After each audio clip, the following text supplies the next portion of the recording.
नमस्कार, स्वागत आहे तुमचं आपल्या मम्मीज कोल्हापुरी किचन अँड लाईफस्टाईलमध्ये. आज आपण करणार आहोत फोडणीचं खमंग वरण. कधीकधी आपल्याला स्वयंपाक करायचा कंटाळा येतो किंवा प्रवासाहून आल्यानंतर साधं सोपं असं जेवण म्हणजे तूप भात आणि खमंग फोडणीचं वरण. करायला एकदम सोपं आहे, एकाच स्टेपमध्ये होणार आहे. चला तर आपण बघूया हे कसं वरण करायचं आहे. त्यासाठी 1 वाटी तुरीची डाळ धुवून घ्यायची आहे आणि 10 मिनटं भिजवायची आहे.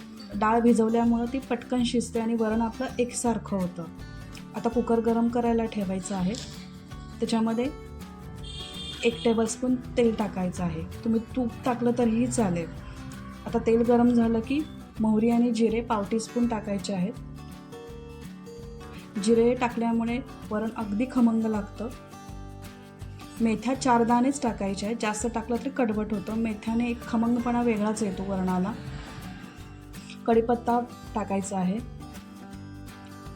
2-3 मिरच्या आपल्याला मोडून टाकायच्या आहेत. लसणाच्या 8 पाकळ्या ठेचून टाकायच्या आहेत. थोडीशी कोथिंबीर टाकायची, त्याच्यामुळे वरणाचा खमंगपणा वाढतो. आता व्यवस्थित छान परतवून घ्यायचं आहे. लसूण अगदी लालसर होईस्तोपर्यंत परतवून घ्यायचं आहे. आता हिंग आणि हळद पाव टीस्पून टाका. हिंग आणि हळद अगदी शेवटी टाकायचं आहे, त्याच्यामुळे ते करपत नाही आणि वरणाचा कलर अगदी छान पिवळा धमक येतो. पांढऱ्या भातावर ते पिवळं धमक वरण दिसायलाही खूप छान लागतं आणि खायलाही छान लागतं.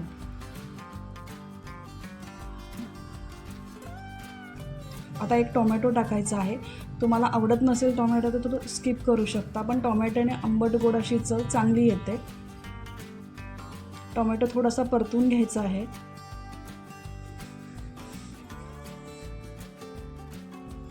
आता आपण भिजवलेली डाळ पाण्यासहित टाकायचं आहे. त्यावेळी गॅस मोठा करायचा आहे, म्हणजे त्या डाळीला फोडणी बसेल.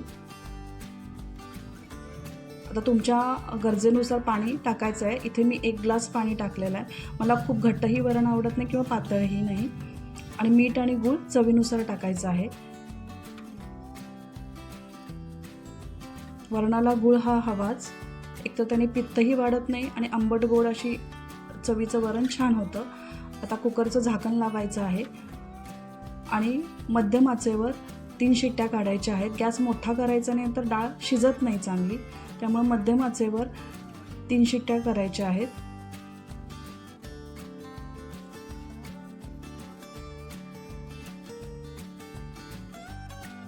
आता कुकर गार झाल्यानंतर आपल्याला तो उघडायचा आहे.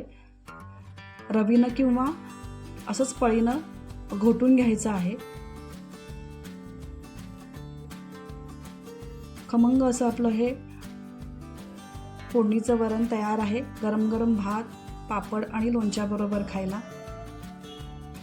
वरून थोडीशी कोथिंबीर टाकूया. कोथिंबीर घातल्यानंतर सुद्धा हलवायचं नाही तर ती कोथिंबीर काळी पडते. आता आपण गरम गरम भाताबरोबर हे आपलं फोडणीचं वरण सर्व करूया.